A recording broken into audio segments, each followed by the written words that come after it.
Hi everyone, welcome. This is my bus. Well, my RV actually. And it has these two half doors which I can open and close pneumatically. So it works with air pressure. The thing is, I'm not sure if you can hear it, but it leaks. It works fine. And if it's closed, it doesn't leak. But when I open it, you can hear it hiss. In this video, I'm going to attempt to do something about this. I have removed the access panel, and this is what it looks like on top of the door. We've got the pneumatic cylinder over here with two connections, two air hoses. If pressure is applied on this side, then the rod will be pushed out by the piston. If pressure is applied on this side, the rod will move in that direction, and that operates the doors. This pneumatic valve, which is electrically operated, it's a solenoid. It's got 5 connections. They call it a 5-way valve with 2 positions and 5 connections. Actually, there are only 3 things connected. The first one is the main feed with compressed air, and the other 2 are the 2 sides of the cylinder. And the 2 remaining ones are basically just exits, because if air pressure is applied on this side of the cylinder, the rod moves in, but that means that the air that is trapped on this side of the cylinder has to have a way to escape, or otherwise the piston will not be able to move. So that are the remaining 2 connections. This valve has got all the rubbers replaced last year. So I am actually quite surprised that it is leaking again. It was leaking before, and after the replacement of the rubbers it was fine, but now it's leaky again. I'm going to take out the valve, open it up and see what's inside. Maybe we will be able to catch something obvious. So the valve is out. This is the mechanism inside. These 2 thingies here operate the switch that turns on and off the lights. As you can see, it has 2 positions. In one position, one side of the pneumatic cylinder is pressurized, and the other side, the pressure is released. And with the switch in the other position, it's the other way around, of course. I will first start with the things that are easiest to get to. I'm going to take off these caps. It's a 22mm socket I need for that. And I'm lazy, so I'm using my impact.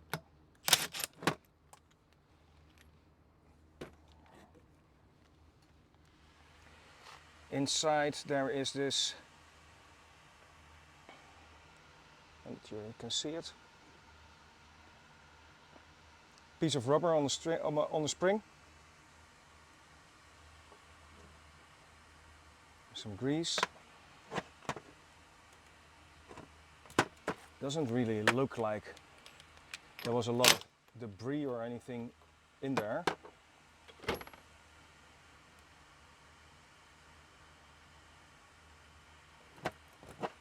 Same on this side.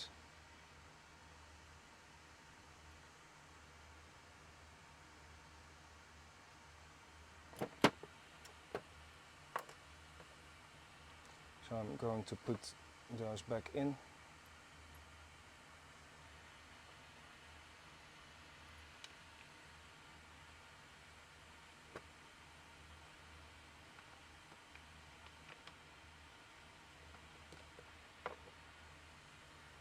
There's one too.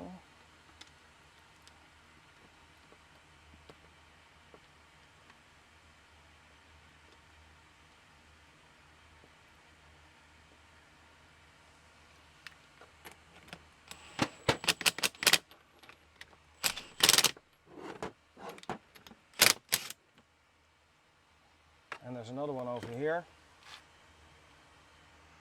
Not sure if you can see it, but Apparently there is a little bit of moisture inside, and the rubbers are a little bit dented,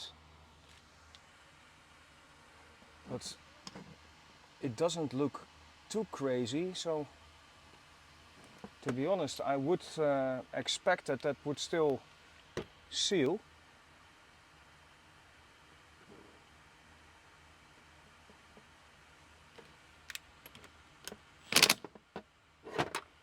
And we have one over here. It's a different size.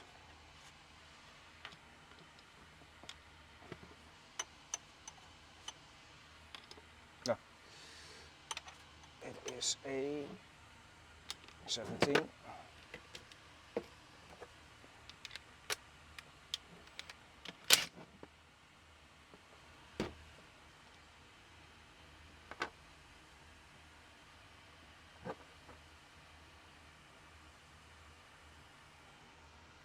And this one doesn't have a valve. I'm not sure what this hole is for.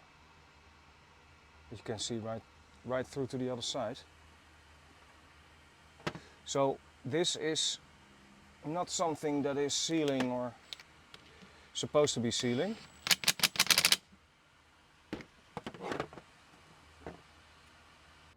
Yeah, I'm just going to put it back.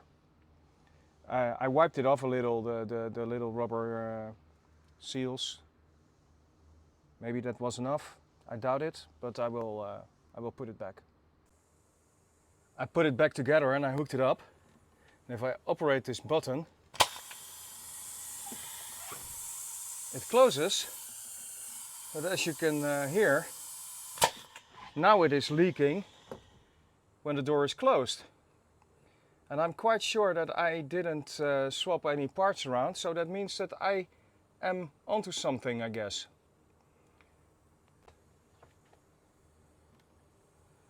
So I'm going to remove these plugs and see if I can reposition them or maybe grease them a little bit or whatever. Problem should be in there. When I was taking it apart again, I was thinking maybe this spring doesn't put enough pressure on this little rubber seal. So I'm going to try to make the spring a little bit longer. Just stretch it a little bit. See if that helps. So I stretched this spring a little, nothing too crazy, just made it a little bit longer. Going to put it back in, see what happens. So unfortunately I didn't change anything. I wasn't expecting it to because I didn't find any obvious faults. Let me take off this cap and see what's underneath there. I have to remove this clip. And then there's a cap.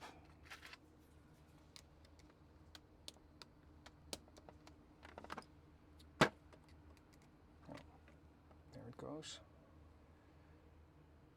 A cap with a seal.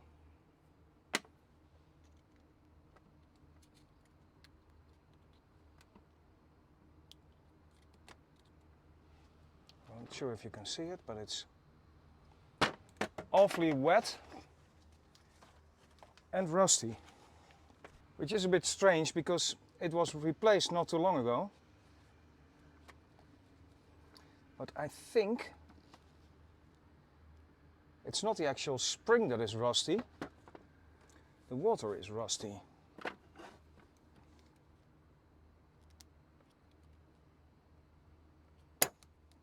There it goes. I'm being very careful because this black part is made out of some sort of rubber.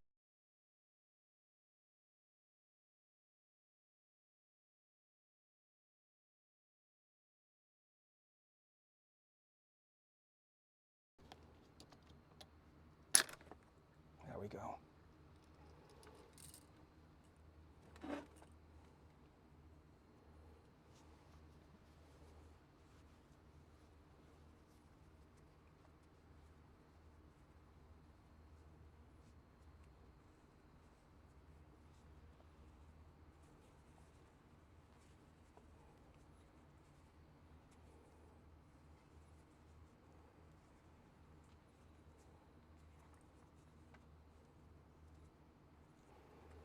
Now I clean this up.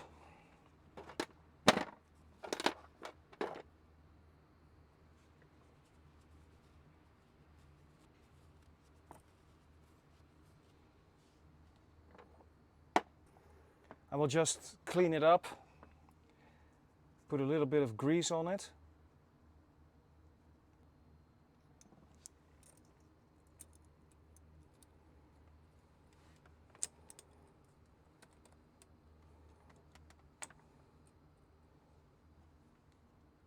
This is probably not the right kind of grease, but since it's the only thing I have, I am afraid it will have to do. It's what they call ceramic grease. I'll put something on the O-ring here as well.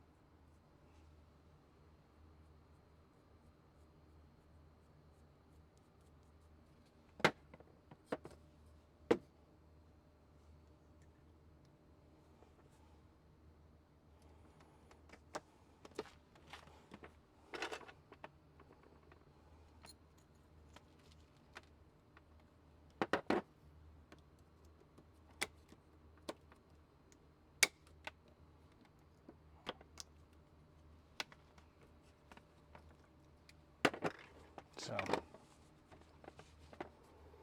it's back together again. Let's see what it does. Okay, after trying it again, nothing has changed. So the problem is in one of these two things, and I think it is in this one. This looks a little bit older, so it might be that one is not replaced last time. But in order to get to it, it would be best to remove this thing, but I have no clue how to do that, and there's a really heavy spring underneath it. I'm going to try to take it out by like this, without removing the, what you call it. I'm taking out the thing without removing the other thing.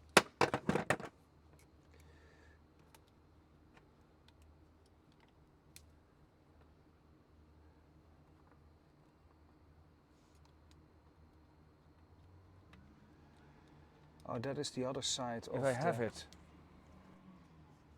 That, the other side of that thing. Yeah, this looks worn. So that is probably the problem. Can't recall why I didn't replace it last time. Let me check if I have a new one, because I saved all the parts that I didn't use last time. Okay, in my stash I found this bag with parts. It actually says door valve.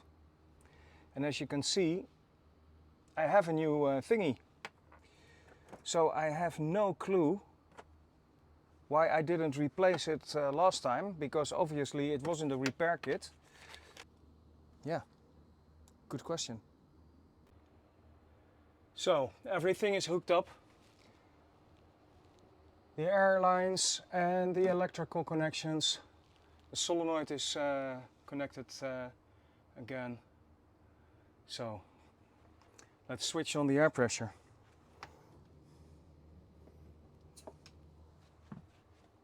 Okay, nothing is leaking out. That's good. And it still works.